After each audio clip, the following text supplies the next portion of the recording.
আইসিসির ভেতরে শুরু হয়েছে বড়সড় ক্ষমতার পালাবদল। একের পর এক গুরুত্বপূর্ণ কর্মকর্তা বিদায় নিচ্ছেন, আর ঠিক সেই সময়ে আলোচনার কেন্দ্রে উঠে এসেছে এক নাম, জয় শাহ।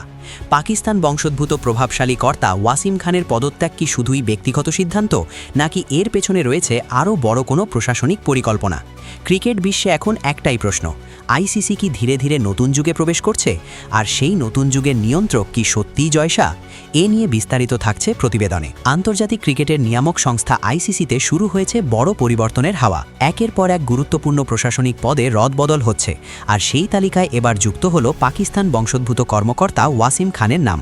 2022 সাল থেকে আইসিসির জেনারেল ম্যানেজার হিসেবে দায়িত্ব পালন করা এই অভিজ্ঞ প্রশাসক এবার পদত্যাগের সিদ্ধান্ত নিয়েছেন। যদিও তার পদত্যাগের আনুষ্ঠানিক কারণ এখনও প্রকাশ করা হয়নি, তবুও ক্রিকেট মহলে শুরু হয়েছে নানা আলোচনা। ওয়াসিম খান আগামী জুন মাসের শেষ দিকে আনুষ্ঠানিকভাবে নিজের দায়িত্ব ছাড়বেন। এরপর জুলাই থেকে তিনি নতুন কোনো ভূমিকায় যোগ দিতে পারেন বলেও জানা গেছে। আইসিসিতে তার দায়িত্ব ছিল অত্যন্ত গুরুত্বপূর্ণ। আন্তর্জাতিক ম্যাচ সূচি তৈরি, বিভিন্ন ফ্র্যাঞ্চাইজি লিগের মধ্যে সমন্বয় এবং সবচেয়ে গুরুত্বপূর্ণ ফিউচার ট্যুর প্রোগ্রাম বা এফটিপি পরিচালনার মতো বড় কাজগুলো তিনি দেখভাল করতেন।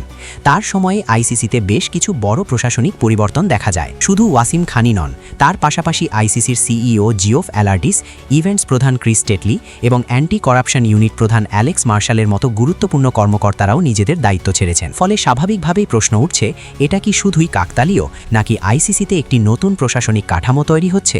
ওয়াসিম খানের ব্যক্তিগত যাত্রাও বেশ সমৃদ্ধ। পাকিস্তানে জন্ম হলেও পরে তিনি ব্রিটিশ নাগরিকত্ব গ্রহণ করেন। কাউন্টি ক্রিকেটে ওয়ারউইকশায়ার, সাসেক্স এবং ডার্বিশায়ারের হয়ে খেলেছেন তিনি। 2002 সালে ক্রিকেট থেকে অবসর নেওয়ার পর প্রশাসনিক ভূমিকায় প্রবেশ করেন। পরে পাকিস্তান ক্রিকেট বোর্ডের সিইও হিসেবেও কাজ করেছেন। ক্রিকেটে তার অবদানের জন্য তিনি এমবিই সম্মাননাও পেয়েছেন। তবে এই পুরো ঘটনার কেন্দ্রবিন্দুতে এখন যিনি সবচেয়ে বেশি আলোচিত, তিনি হলেন বর্তমান আইসিসি চেয়ারম্যান জয় শাহ। বিসিসিআইয়ের সাবেক সচিব হিসেবে ভারতীয় ক্রিকেটে নিজের শক্তি অবস্থান তৈরি করার পর এখন তিনি আন্তর্জাতিক ক্রিকেট প্রশাসনেরও অন্যতম প্রভাবশালী মুখ। অনেকেই মনে করছেন, জয় শাহ আইসিসিকে নতুনভাবে সাজাতে চাইছেন। তার পরিকল্পনা শুধু বড় দেশগুলোর ক্রিকেটে সীমাবদ্ধ নয়, তিনি অক্রিকেটীয় দেশগুলোতেও ক্রিকেট ছড়িয়ে দিতে কাজ করছেন। নতুন টুর্নামেন্ট, আরও বেশি আন্তর্জাতিক সিরিজ এবং বিশ্বব্যাপী ক্রিকেটের বাজার সম্প্রসারণ।